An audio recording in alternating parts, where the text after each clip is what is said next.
News కి స్వాగతం. ముందుగా ముఖ్యాంశాలు. యువత మత్తు వైపు అడుగు వేస్తే జైలు తలుపులు ఎదురవుతాయి. మత్తు పదార్థాల వినియోగం యువత భవిష్యత్తును నాశనం చేస్తుంది.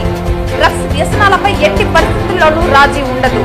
డ్రగ్స్ కు నో, జీవితానికి ఎస్ చెప్పండి. తిరుపతి జిల్లా ఎస్పీ సుబ్బరాయుడు పిలుపు. కల్తీ మద్యం ప్రజల ప్రాణాలపై ప్రళయమవుతోంది.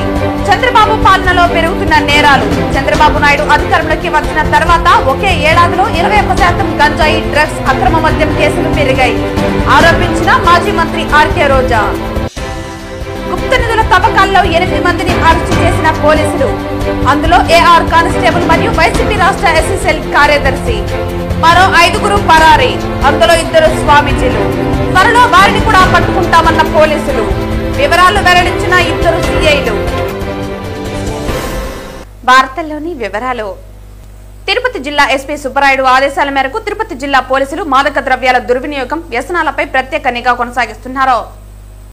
ఈ క్రమంలో వెస్ట్ పోలీస్ స్టేషన్ పరిధిలోని రాజన్న పార్క్ సమీపంలోని ఇరిగేషన్ ఆఫీస్ వెనుక పాడుబడిన భవనంలో డ్రోన్ పర్యవేక్షణ ద్వారా 2 వ్యక్తులు మత్తు ఇంజెక్షన్లు, మాదక ద్రవ్యాలు వినియోగిస్తున్నట్లు గుర్తించారు.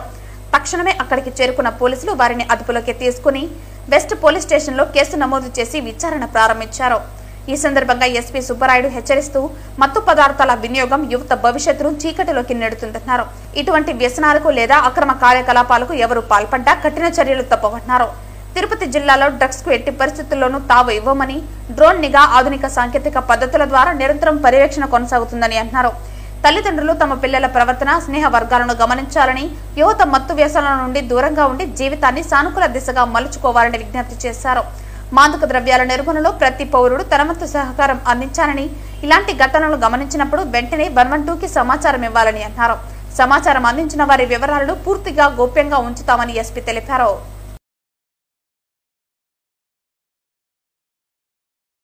రైల్వే డివిజన్ ఒక రైల్వే అనుసంధాన వ్యవస్థ. వాణిజ్యం మరియు ప్రయాణాన్ని సులభతరం చేస్తుంది.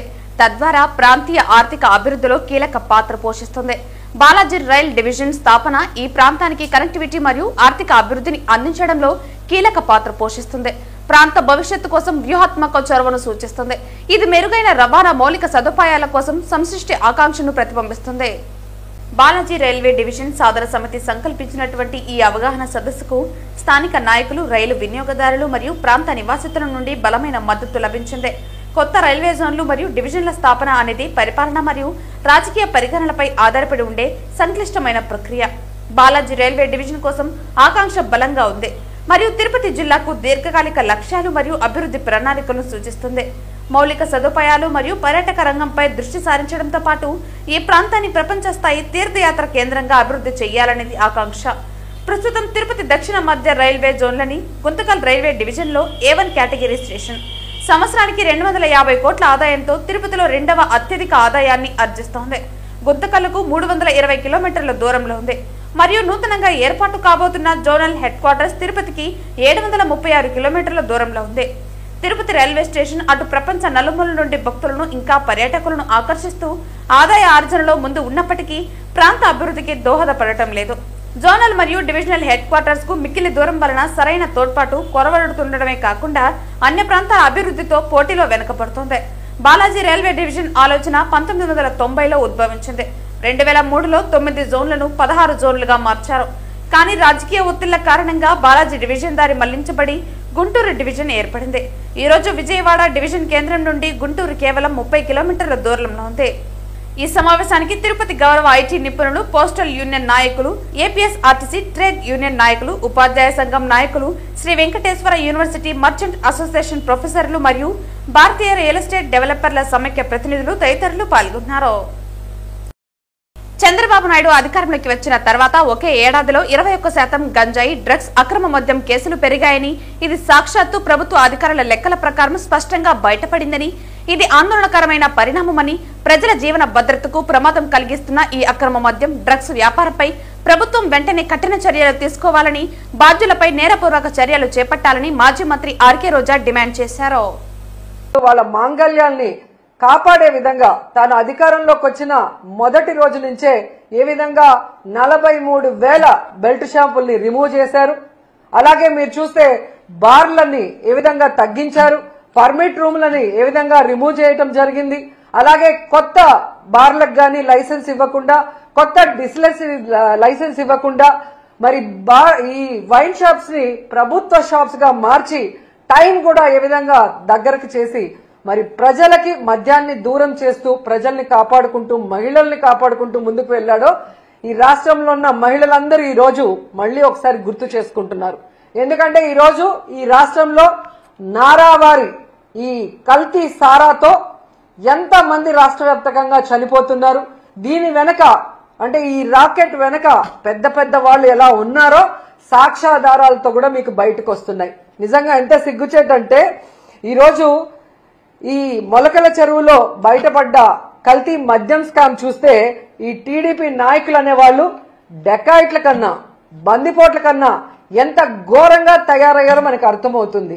ఎందుకంటే జగన్మోహన్ రెడ్డి గారిని కొట్టే దమ్ము లేక ఈవీఎంలను మేనేజ్ చేసుకొని జగన్మోహన్ రెడ్డి గారు ఇస్తున్న మంచి సంక్షేమ పథకాలు ఇవ్వటమే కాకుండా సూపర్ 6 ఇస్తాము, ఇద్దరుంటే ఇద్దరికి నలుగురుంటే నలుగురికి అని ఏ విధంగా అబద్ధాలు చెప్పి అధికారంలోకి వచ్చింది ప్రజలకి మంచి చేయడానికి కాదు, ప్రజల్ని పీల్చి పిప్పి చేయడానికి అనేది ఈ రోజు తెలుగుదేశం పార్టీ వాళ్ళు మరొకసారి నిరూపిస్తున్నారు. నిజంగా ఈరోజు ఈ రాష్ట్ర ప్రజలు తెలుసుకోవాల్సింది ఒక్కటే, ఎందుకంటే చంద్రబాబు నాయుడు అనేవారు ఎప్పటికీ మారడు. ఆ రోజు ఎన్టీఆర్ తీసుకొచ్చిన మంచి మంచి సంక్షేమ పథకాల్ని మంచి చారిత్రాత్మకమైన నిర్ణయాల్ని ఎలా తొంగలో దొక్కాడో మీ అందరూ గమనించారు. ఆ తర్వాత రాజశేఖర్ రెడ్డి గారు తీసుకొచ్చిన సంక్షేమ పథకాలు చారిత్రాత్మకమైన అనేక నిర్ణయాల్ని ఎలా తుంగలో దొక్కాడో మీరు చూశారు. ఈ రోజు మళ్ళీ ఒక్క అవకాశం ఇవ్వమని ఏడ్చి అధికారంలోకి వచ్చిన తర్వాత ఏ విధంగా జగన్మోహన్ రెడ్డి గారు తీసుకొచ్చిన సంక్షేమాన్ని అభివృద్ధిని ఎలా తుంగలో దొక్కుతూ ఈ రాష్ట్ర ప్రజలకి నరకాన్ని చూపిస్తున్నారో మనం గుర్తు చేసుకోవాలి. ఎందుకంటే ఈరోజు ఈ కూటమి ప్రభుత్వం ఎన్డీఏలో ఉన్నామంటారు. ఎన్డీఏ అంటే నేషనల్ డెమోక్రటిక్ అలయన్స్, మామూలుగా ఎన్డీఏ అంటే నేషనల్ డెమోక్రటిక్ అలయన్స్ అంటారు. కానీ ఆంధ్రప్రదేశ్ లో మీరు చూస్తే ఎన్డీఏ అంటే నారా నకిలీ డిస్టిలరీస్ అడ్మినిస్ట్రేషన్, నారా వారి దౌర్భాగ్యపు అడ్మినిస్ట్రేషన్. ప్రజల్ని దోచుకోవడానికి, రాష్ట్రాన్ని దోచుకోవడానికే ఈ నారా వారి కూటమి ఏ విధంగా పనిచేస్తుందో మనం అందరం కూడా ఒకసారి గమనించాలి. ఎందుకంటే ఈరోజు ఈ కల్తీ సారాన్ని తయారు చేసేది ఎవరు, దీన్ని బెల్ట్ షాపులు, బార్లు, పర్మిట్ల రూమ్ ద్వారా ప్రజల వద్దకు చేరుస్తుంది ఎవరు, దీనివల్ల ప్రజల ప్రాణాలు తీస్తుంది ఎవరు అంటే పై నుంచి కింద వరకు మొత్తం తెలుగుదేశం పార్టీకి సంబంధించిన నాయకులు అనేది స్పష్టంగా మనకు ఈ రోజు సాక్ష్యాధారాలతో కూడా దొరికిపోయింది. ఎందుకంటే ఈరోజు ఏ జిల్లాలో చూసినా మన మొలకల చెరువు నుంచి చంద్రబాబు నాయుడు గారి ఇంటి వరకు మీరు చూస్తే ఫ్యాక్టరీలు ఏ విధంగా పుట్టుకొచ్చాయి. ప్రభుత్వ సపోర్ట్ లేకుండానే ఫ్యాక్టరీలు పుట్టుకొస్తాయా? ఒక ఫ్యాక్టరీ కట్టాలంటే రాత్రికి రాత్రి కట్టే పరిస్థితి కాదు. మరి ఈరోజు రాష్ట్రం అంతా ఫ్యాక్టరీలు పెట్టడమే కాకుండా ఈ కల్తీ మద్యాన్ని ఏ విధంగా చాలా ప్లాంట్ గా ఒరిజినల్ బాటిల్స్, ఆ సీల్స్, ఆ స్టిక్కర్లు ఎక్కడి నుంచి తెచ్చారో నిజంగా వీళ్ళు చేసే ఎదవ పనిని కూడా అంత పర్ఫెక్ట్ గా చేసి ఈరోజు ప్రజల జీవితాలు తీసుకుంటూ, ముఖ్యంగా ఈ కల్తీ మద్యంతో మహిళల పసుపు కుంకాలు చెరిమేస్తూ వాళ్ళ మంగళసూత్రాలని మట్టిలో తొక్కేస్తూ సిగ్గు లేకుండా మళ్ళీ చంద్రబాబు నాయుడు గారు ఈరోజు డైవర్షన్ పాలిటిక్స్ కి ఎలా తెరలేపారో మీ అందరూ కూడా చూడాలి. ఎందుకంటే ఈయన మొదటి నుంచి కూడా మహిళా ద్రోహే. మహిళ అంటే గౌరవం లేదు, కోడలు మగపిల్లాని కంటే అత్త సంతోషించదా అని ఆడదాని పుట్టుకనే ఈయన అపహాస్యం చేసిన వ్యక్తి. మరి ఆడవాళ్ళ మానవ ప్రాణాలకు ఏం వాల్యూ ఇస్తారో మనం అర్థం చేసుకోవచ్చు. ఈ మధ్య కాలంలో చైన్ స్నాచింగ్ కేసులు విపరీతంగా పెరిగిపోయాయని, మహిళలపై చైన్ దొంగతనాలు ఎక్కువ అయ్యాయని, పోలీసులు నిఘా పెట్టి కఠిన చర్యలు తీసుకుంటున్నప్పటికీ దొంగతనాలు ఆగడం లేదని, ఇటీవల కాలంలో బంగారం విలువ రోజురోజుకు పెరగడంతో దొంగతనాలు ఎక్కువయ్యాయని ప్రజలందరూ అప్రమత్తంగా ఉండాలని నగిరి పోలీసులు విజ్ఞప్తి చేశారు. నగరి ప్రజలకు పోలీసు వారి గమనిక.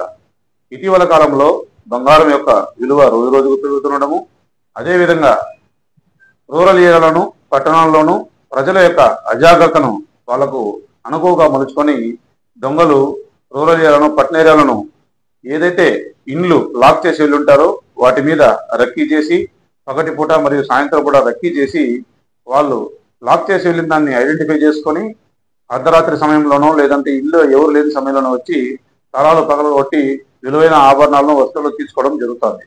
ఈ విషయంగా గత కొన్ని రోజుల నుంచి నగరి పోలీస్ స్టేషన్ పరిధిలోనూ పుత్తూరు రూరల్ ఏరియాలో చాలా కేసులు నమోదవడం జరిగింది. ఈ సందర్భంగా ప్రజలు కూడా వాళ్ళ యొక్క విలువైన ఆభరణాలను జాగ్రత్తగా ఉంచుకోవడంతో పాటు ఏదైనా బ్యాంక్ లాకర్లో పెట్టుకోవడము, అదే విధంగా వాళ్ళు ఇంట్లో లేకుండా లాక్ చేసుకుని పోయేటప్పుడు నగరి పోలీస్ స్టేషన్కి కానీ లేదంటే నా నెంబర్ కానీ 9440796723 9440796724 ఎస్ఐ గారి నెంబరు. ఈ నెంబర్లకు ఫోన్ చేసి చెప్తే మేము రాత్రిపూట గస్తీ తిరిగేటప్పుడు తాళాలు వేసినట్టు ఇంటి మీద ప్రత్యేకమైన దృష్టి సారించి దొంగతనాలు జరగకుండా నివారిస్తాం. అదేవిధంగా విలువైన ఆభరణాలు కలిగి ఉన్నవారు, అదేవిధంగా చిన్నటువంటి కుటీర పరిశ్రమలు పెట్టుకున్న వాళ్ళు కూడా వాళ్ళ యొక్క బాధ్యతగా భావించి రోడ్డు వైపు కూడా కవర్ అయ్యే విధంగా సీసీ కెమెరాలు ఏర్పాటు చేసుకోవడం, అనుమానితులు ఎవరైనా సంచరిస్తున్నప్పుడు వాళ్ళ యొక్క బాధ్యతగా భావించి పోలీసు వారికి సమాచారం అందిస్తే జరగబో నేరాలని నివారించి జరిగిన నేరాలను కూడా పట్టుకోవడానికి కూడా దోహదపడవలసిందిగా పోలీస్ శాఖ తరఫున కోరుతున్నాం. ధన్యవాదములు.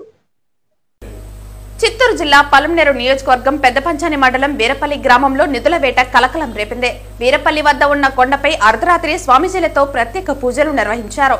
నిధుల వేటకై జేసీబీలతో తవ్వకాలు జరిపారు. గుప్త నిధుల కోసం తవ్వకాలు జరుపుతున్న 7 మందిని పలమనేరు పోలీసులు అరెస్టు చేశారు. పలమనేరు పోలీస్ స్టేషన్ నందు సిఐ మురళీమోహన్ పరశురాముడు మీడియా సమావేశం నిర్వహించి వివరాలను వెల్లడించారు.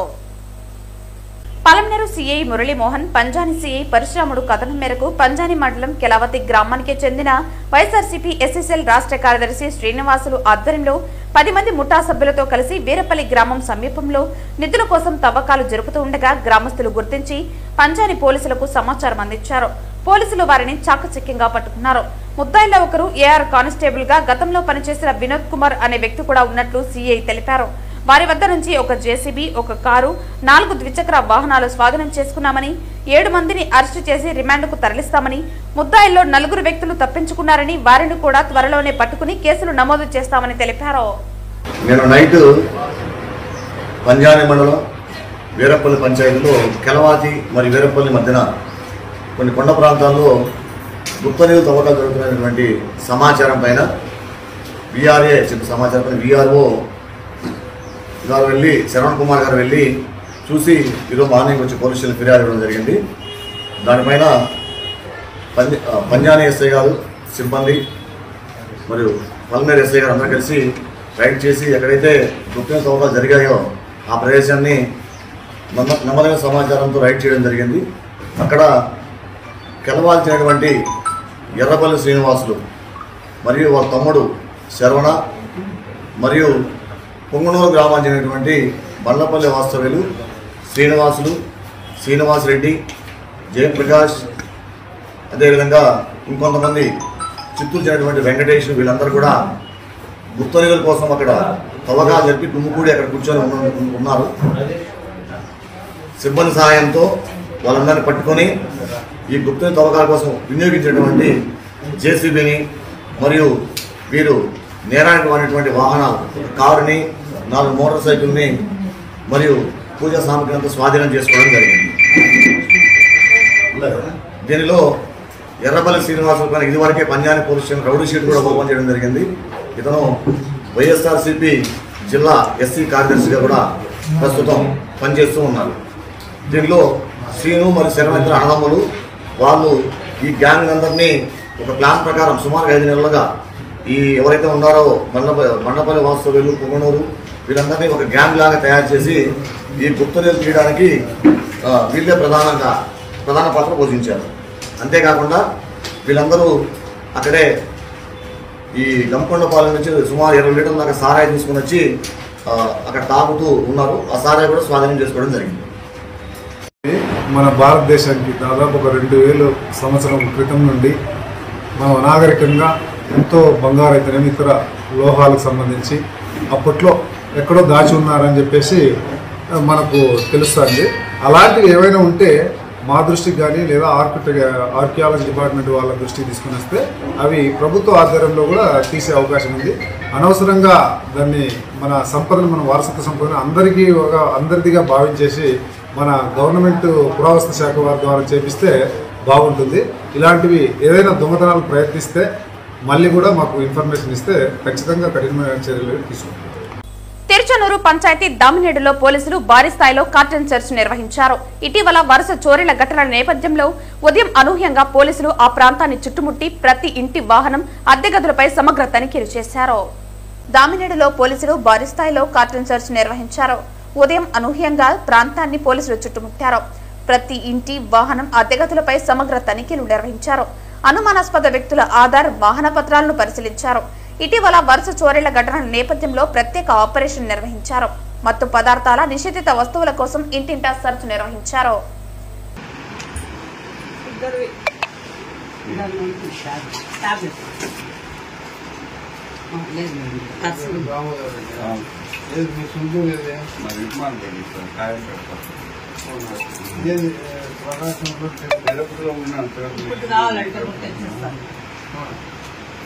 వార్తలు ముగించే ముందు ముఖ్యాంశాలు మరోసారి. యువత మత్తు వైపు అడుగు వేస్తే జైలు తలుపులు ఎదురవుతాయి. మత్తు పదార్థాల వినియోగం యువత భవిష్యత్తును నాశనం చేస్తుంది. డ్రగ్స్ వ్యసనాలపై ఎట్టి పరిస్థితుల్లోనూ రాజీ ఉండదు. డ్రగ్స్ కు నో, జీవితానికి ఎస్ చెప్పండి. తిరుపతి జిల్లా ఎస్పీ సుబ్బరాయుడు పిలుపు. కల్తీ మద్యం ప్రజల ప్రాణాలపై ప్రళయమవుతోంది. చంద్రబాబు పాలనలో పెరుగుతున్న నేరాలు. చంద్రబాబు నాయుడు అధికారంలోకి వచ్చిన తర్వాత ఒకే ఏడాదిలో 21% గంజాయి, డ్రగ్స్, అక్రమ మద్యం కేసులు పెరిగాయి ఆరోపించిన మాజీ మంత్రి ఆర్కే రోజా. గుప్త నిధుల తవ్వకాల్లో 8 మందిని అరెస్టు చేసిన పోలీసులు. అందులో ఏఆర్ కానిస్టేబుల్ మరియు వైసీపీ రాష్ట్ర ఎస్ఎస్ఎల్ కార్యదర్శి. మరో 5 పరారీ, అందులో 2 స్వామీజీలు. త్వరలో వారిని కూడా పట్టుకుంటామన్న పోలీసులు. వివరాలు వెల్లడించిన 2 సిఐలు. ఈ వార్తలు ఇంతటితో సమాప్తం. తిరిగి వార్తల్లో మళ్ళీ కలుద్దాం. అంతవరకు సెలవు. నమస్కారం.